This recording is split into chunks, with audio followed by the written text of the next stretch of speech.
राम राम भाऊनो. आता आपल्या गाडीची सर्व्हिसिंग करून पार्किंगला लावली मस्त पैकी. आता चाललोय आमच्या जोडीदारासोबत सीएनजीच्या गाडीची टाकी आहे का रिन्यू करायला. तारीख संपलेली आहे. सीएनजी पंपावर कोण सीएनजी भरू देना झालंय. आलो मारुंजीला. आता बघू सीएनजीच्या टाकीवाला काय करतंय. टाकी ठेवून घेतय का पेट्रोलवर आजचे दिवस गाडी चालवायला लागते. चला तुम्हाला दाखवतो काय होतंय. एकदाच लोकेशनला पोहोचला बरं का. पोहोचल्या बघतोय तर भलं मोठं गोडाऊन होतं. मग कार्यकर्त्यानं पानं पिणं घेतलं आणि टाकी उकलाय सुरुवात केली. मला वाटलं आता 60 किलोची टाकी कसं उचलणार आहे काय माहिती आता.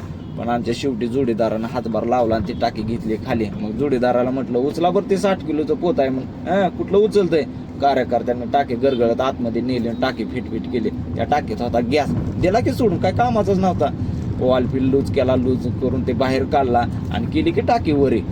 टाकीवरी केल्या बघता होतं का त्यात ऑइल होतं. ऑइल काढलं हे आणि वालपील सगळं फिट केलं. कारण त्यात प्रेशर भरावं लागतं. प्रेशर भरून ते परसभर जमिनीखाली असते. ते टाकीसारखं त्यात पाणी पिणे असतं. तुमच्या टाकीची क्षमता किती आहे प्रेशरची हे सगळं चेक करून कुठं लिकी पिक आहे का सगळं चेक करून आपल्याला देते ते.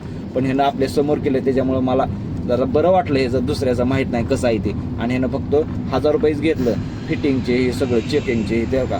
आणि गाडीला फिट केली टाकी. आणि ह्याचा नंबर बिंबर आहे. जर तुम्हाला गरज पडली तर तुम्ही येऊ शकता.